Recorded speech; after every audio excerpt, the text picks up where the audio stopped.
Hello everyone, this is the second part of the research process, the key stages and concepts in research. And this second part is going to take you through the remaining part that was built from part 1 of the research process. There are different sources of literature which may include the primary and the secondary sources. And these sources, the primary sources, are direct descriptions of any occurrence by an individual who actually observed or witnessed the occurrence. While the secondary sources of literature is any publications written by an author who was not a direct observer or participant in the event described. What are the examples of sources of literature? The examples are journals, dissertations, government documents, papers presentation at conferences, and others. Evaluating literature sources is very important in research.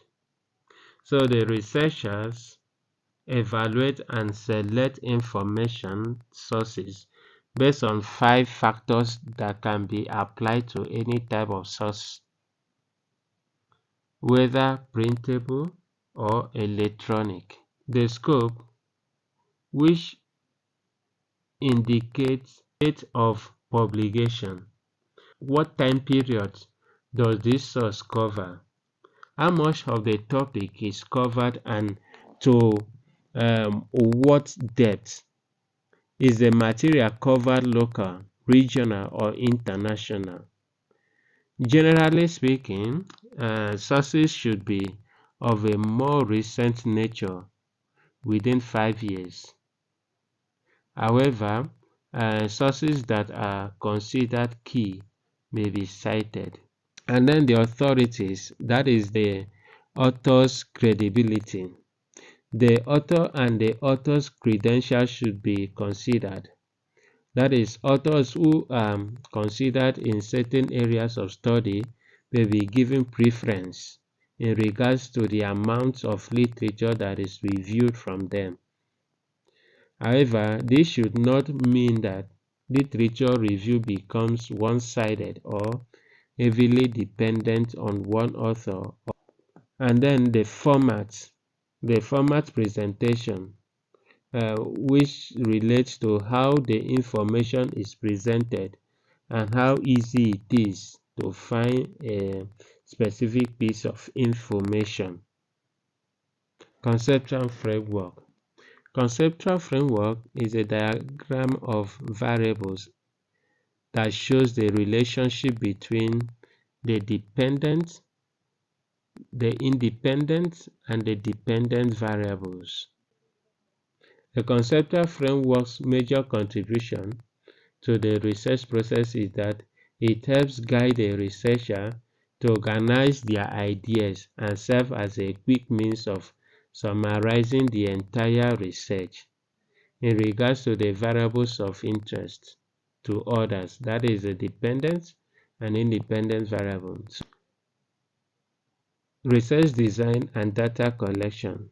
Once literature has been reviewed, the appropriate research design is then settled on.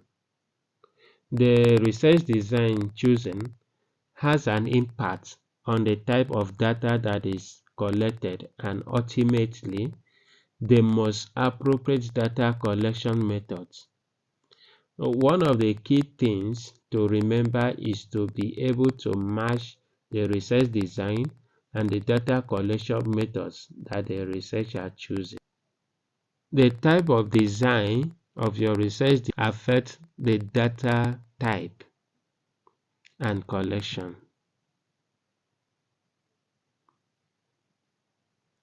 That is why at the beginning I said Each step builds on another.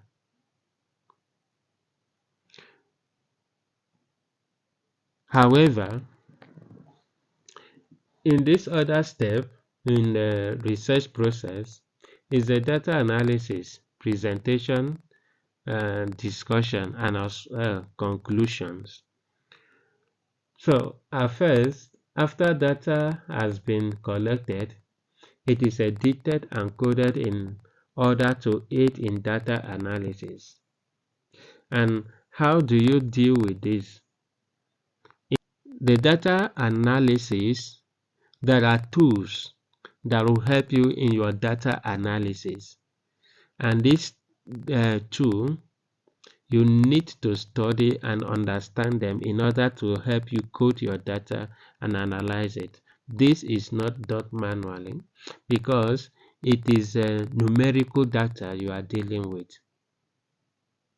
That is why in the previous slides, they said the the research design affect the data type and collection.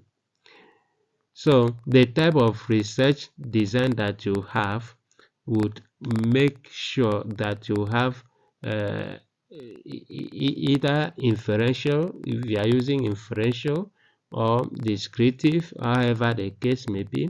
Observation will aid you in getting reliable data to analyze in chapter 4. So now, here you are expected to edit and code your data in order to aid in analysis. And this stage is important because if data is not correctly edited or coded, then the output of analysis will not be effective in answering the specific research questions. Data is then presented in a form that aids understanding, depending on the audience, and thereafter conclusions and recommendations, as the case may be, are then derived from the analyzed data in chapter 5. And then accuracy is essential. So clearly present your data for understanding, and then you back up your studies or back up your findings. So in conclusion, research is a stepwise process, and in each step builds on the last. And a good planning ensures success. Thank you very much. Have a wonderful research and studies. Goodbye.